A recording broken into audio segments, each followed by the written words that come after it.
Nous partons maintenant dans un pays qui semble décidé à se révolter contre l'intolérable, le Cambodge, un paradis pour pédophiles qui aujourd'hui leur mène une véritable traque. Les arrestations se multiplient. Lundi dernier encore, un Français a été pris en flagrant délit de relations sexuelles avec une mineure de 15 ans.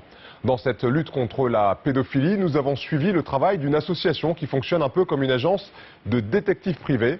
En 7 ans, Action pour les enfants et son fondateur français, Thierry Darnaudet, ont permis l'arrestation et la condamnation de dizaines de pédophiles. Vous verrez des vidéos incroyables tournées lors de ces interpellations. Élodie Pacose et Vincent Reynaud ont également rencontré des violeurs pédophiles dont le rapport ambigu et malsain entretenu avec leurs petites victimes fait froid dans le dos. C'est un document 7/8.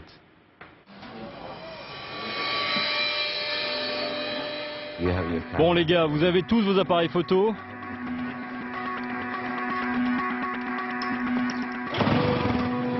Leur quotidien ressemble à un film d'espionnage sous les cocotiers du Cambodge. Thierry Darnaudet est français. Il dirige ici une équipe d'enquêteurs privés. On fait demi-tour pour aller par là. Thierry Darnaudet et ses enquêteurs, tous cambodgiens, sont en quelque sorte des détectives privés de l'humanitaire. Leur cible, les touristes sexuels pédophiles. Regarde, il part par là, vite, par là. L'homme pris en filature est dans ce tuk-tuk bleu. C'est un touriste américain d'environ 50 ans. Les enquêteurs ne savent pas encore s'il s'agit bien d'un pédophile, mais son comportement est suspect. Il passe ses journées en compagnie d'un petit Cambodgien de 11 ans. Je pense qu'on va bouger la voiture. Regardez eux, ce sont aussi nos enquêteurs. Ils vont se préparer à planquer pour la prochaine étape. Le touriste occidental sort du marché. Il a acheté plusieurs cadeaux à l'enfant.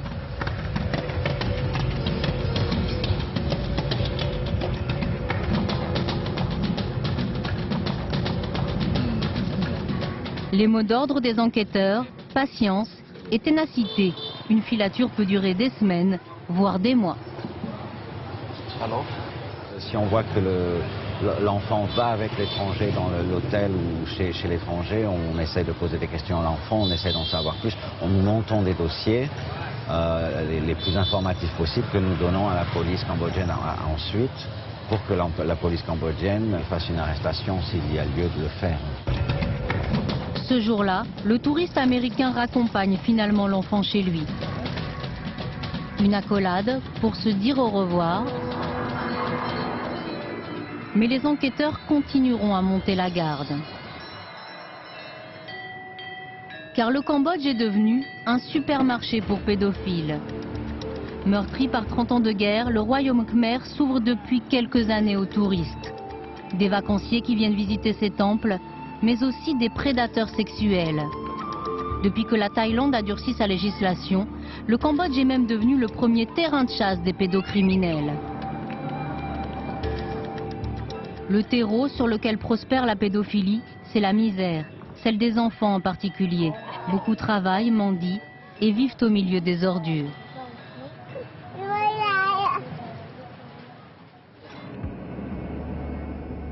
Ce pays, Thierry Darnaudet le sillonne depuis 7 ans. Au départ, ce travailleur social voulait ouvrir ici un orphelinat classique. Et puis il a découvert les villages bordels, à quelques kilomètres de Phnom Penh, la capitale cambodgienne.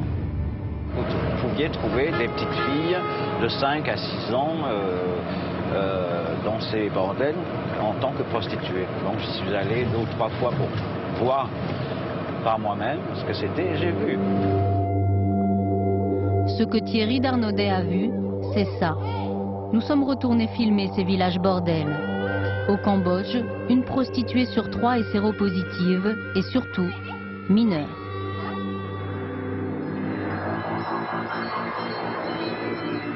On a 14, 13 et 12 ans.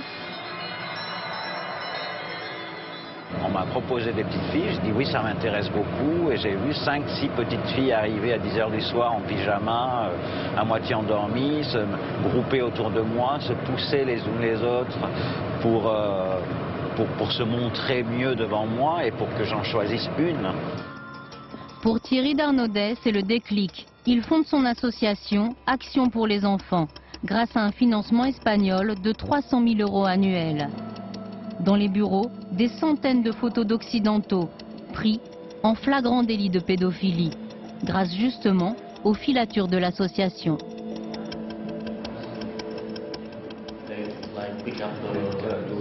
Bon, est-ce qu'on peut faire le point sur ce suspect français qu'on suit déjà depuis un petit moment?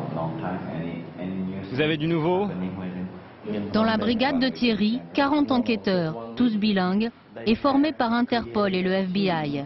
Au démarrage, l'association n'était pas prise au sérieux. Mais en 2006, une affaire retentissante a assuré sa crédibilité et l'a rendue célèbre. Tim, l'un des enquêteurs, nous ramène sur les lieux de cette affaire. Cette maison de Phnom Penh était louée par une de nos cibles. C'était un touriste allemand qui amenait ici des dizaines de petites filles d'origine vietnamienne pour le sexe. Ce touriste allemand, Carlo Pitz, Tim l'a suivi pendant plusieurs semaines. Depuis l'appartement d'en face, il a aussi filmé à plusieurs reprises des fillettes sortant de son appartement de location. Avec ces images, Tim persuade alors la police de perquisitionner. Il filme aussi cette arrestation. Dans l'appartement, il découvre des accessoires sexuels, mais aussi tout un matériel informatique pour produire des vidéos de pédopornographie. La caméra était là, dans le coin, et il nous a filmés. Les fillettes ont entre 6 et 12 ans. L'Allemand est piégé. Il se passe alors une chose incroyable. Carlo Pitz se dirige vers le balcon et il saute du 2e étage.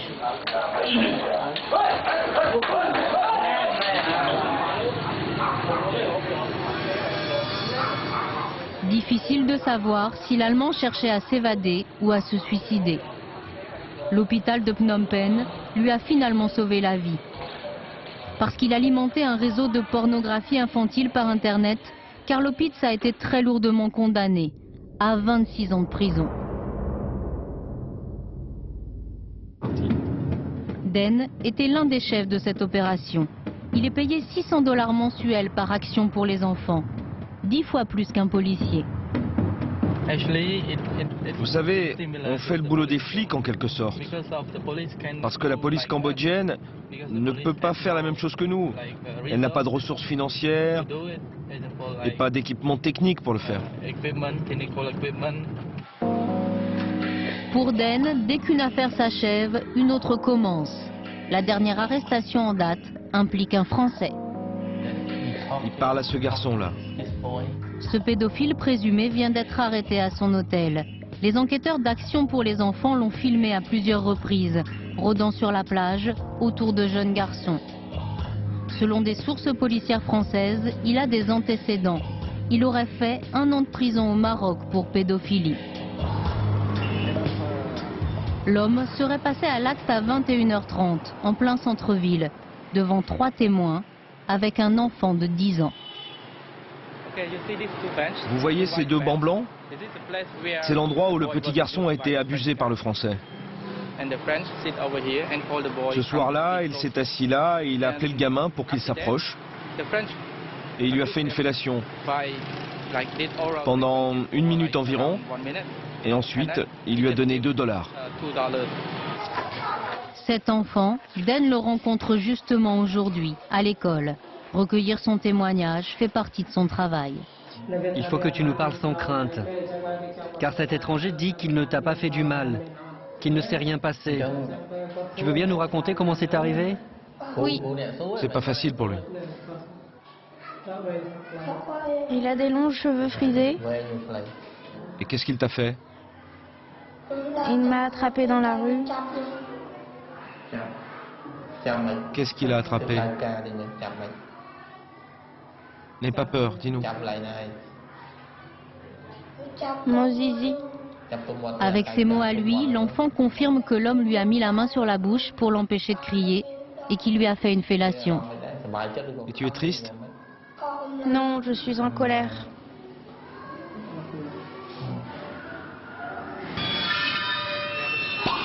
Au bout de ce chemin de terre défoncé, la prison de Sihanoukville. Nous nous y rendons pour rencontrer ce pédophile présumé. C'est interdit de filmer. Nous expliquons que nous souhaitons voir le Français pour lui donner la parole et entendre sa version des faits. Vous voulez voir les Occidentaux, c'est ça? Oui, en fait, on veut voir le prisonnier français. Après négociation, on nous laisse entrer, en compagnie du consul honoraire de France. Personne ne sait que nous filmons, mais le pédophile présumé accepte un entretien. Détenu depuis 1 mois et demi, il se dit innocent. Je suis arrivé le 20 septembre à Sihanoukville. Je me promène et il y a des garçons qui viennent me voir, je donne l'argent, etc. Et le soir, le lendemain, il y a un garçon qui est passé devant moi, à qui j'avais dû donner de l'argent dans la journée, et qui a prétendu ensuite que j'avais fait des relations sexuelles avec lui dans la rue. Et vous étiez en vacances? Oui, en vacances. Vous venez régulièrement quand Non, non, c'est la première fois. Vous étiez seul? Seul, oui. Et vous êtes en colère? Bah oui, bien sûr. Bien sûr, bien sûr. Le procès du Français se tiendra dans 6 mois, sauf s'il parvient à stopper la machine judiciaire en payant les juges ou les policiers. Le Cambodge est connu pour son degré élevé de corruption. Les pédophiles tentent donc souvent leur chance. La preuve avec cette scène ahurissante.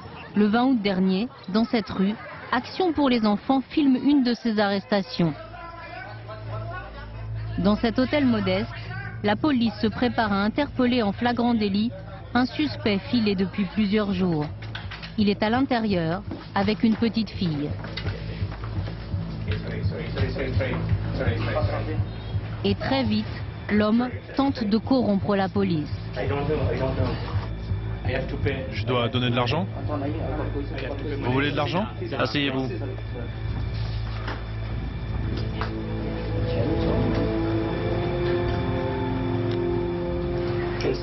Je peux me lever? Vous voulez de l'argent? C'est quoi votre nationalité? Française. La tentative de corruption échoue.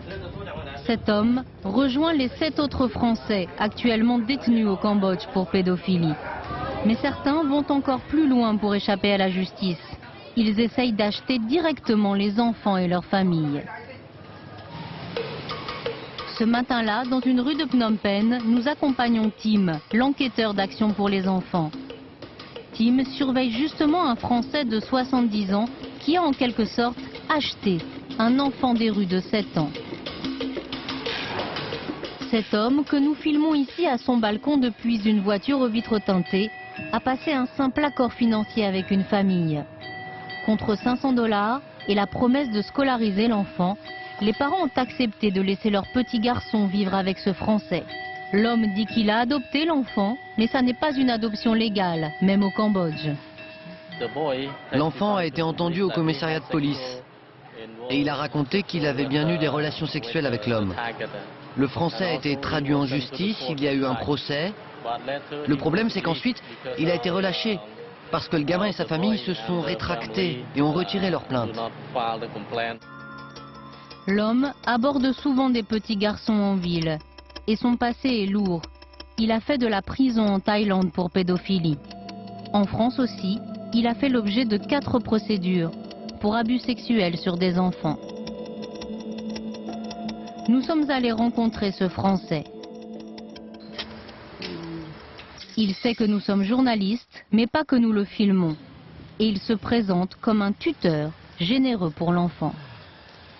C'est un enfant qui était sur la plage justement à Pont-Consomme et ramassait des bouteilles plastiques. Et puis un jour, la sœur a dit, mais si vous voulez prendre, vous pouvez prendre. Et est-ce qu'en France, vous avez une histoire Non, en France, j'avais un travail qui était particulier, qui était photographe de mode, donc de mode en plus avec des enfants. Donc il y a toujours eu des mouvements d'humeur, des rumeurs. Je pense déjà trop. Le Français reste surveillé 24 heures sur 24 par Action pour les enfants. Il devrait repasser en jugement dans quelques mois.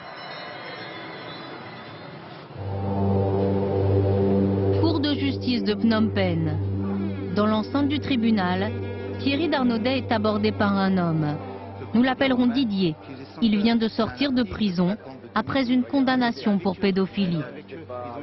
Action pour les enfants a commencé à suivre cet homme parce qu'il avait épousé une fillette cambodgienne de 14 ans. Puis Didier a soi-disant adopté une autre enfant. Srining, une petite mendiante de 8 ans, en fait, achetée à ses parents. Et il a abusé d'elle. Si Didier est présent aujourd'hui au tribunal, c'est dans l'espoir de revoir Srining, car la fillette doit être entendue en tant que témoin dans un autre procès. J'ai besoin de revoir ma fille, je m'en fous de tout ça. Je veux pas attaquer les ONG, je veux juste voir ma fille. C'est qui votre fille? Elle s'appelle Srining. C'est elle, ma fille. C'est votre fille adoptive? Oui. Et vous avez été condamné? J'ai été condamné, je suis sorti il y a 3 semaines. Condamné pourquoi? De pédophilie. Depuis 2 ans, la petite fille est protégée par une ONG partenaire d'Action pour les enfants. Mais ses éducateurs décident finalement de l'amener devant Didier. Ça paraît surréaliste, mais ils veulent qu'elle lui dise elle-même qu'elle ne veut plus le revoir. Srining, regarde-moi, parle-moi.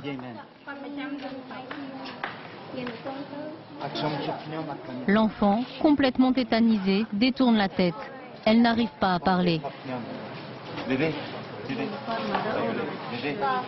Elle se retrouve face à l'homme qui dormait avec elle toutes les nuits. Un médecin a certifié qu'elle n'était plus vierge lorsque Didier a été arrêté. Au revoir, bébé.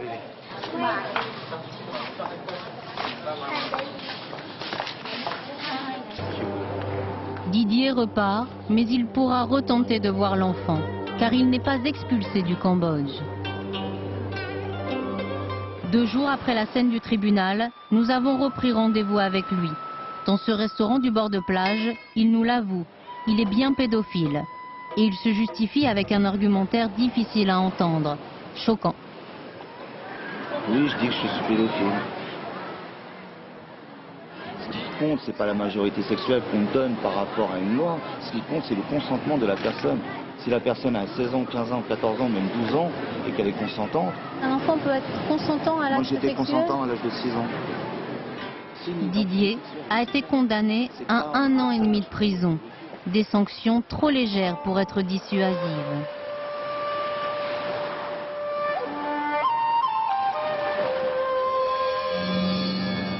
Si les pédophiles se sentent parfois intouchables, c'est que la justice cambodgienne reste timide. Nous décidons d'assister à un procès. L'homme assis à l'arrière de ce fourgon a, comme les autres, été filé pendant plusieurs semaines par Action pour les enfants. Il a 64 ans, c'est un Québécois. Le sexagénaire a été arrêté dans une chambre d'hôtel en compagnie de 2 fillettes et de 2 jeunes garçons. Pendant le procès, c'est l'avocate d'Action pour les enfants qui défend les victimes. Thierry Darnaudet assiste lui aussi à chaque audience. Les enfants témoignent derrière ce paravent de tissu rose qui les sépare de leur agresseur présumé. Âgées de 10 et 12 ans, elles étaient vendeuses de livres dans la rue. Combien étiez-vous? 4. Qui était présent? Il y avait ma sœur. Monsieur, vous savez que le fait de dormir dans le même lit que les enfants est une infraction? Après 4 heures de procès, le verdict tombe. Le tribunal estime que vous êtes en faute et vous déclare coupable d'attouchement sexuel sur les 2 petites filles qui sont mineures. Je continue de dire que je ne suis pas coupable. Et vous dites que vous n'êtes pas coupable? Oui, je ne suis pas coupable. Qu'est-ce que vous avez pris comme sentence? 1 an de prison pour attouchement sexuel et 200 € de dommages et intérêts par victime. Les fillettes ont raconté que le Canadien exigeait masturbation et fellation et qu'elles avaient subi des caresses poussées. En France, ces faits seraient passibles de 7 à 15 ans de prison. C'était difficile de raconter tout ça? Oui. Et pourquoi c'était si difficile de témoigner? Je me sens tellement honteuse. Pour la première fois, la pension où séjournait le Canadien avec les enfants a été fermée par la police pendant une semaine. Depuis cette affaire, tous les hôtels sont aussi obligés de placarder ces affiches et de signaler tout comportement suspect. À l'entrée de la ville, on trouve maintenant ce panneau géant de mise en garde. En 6 ans, Action pour les enfants a permis l'arrestation de 80 pédophiles.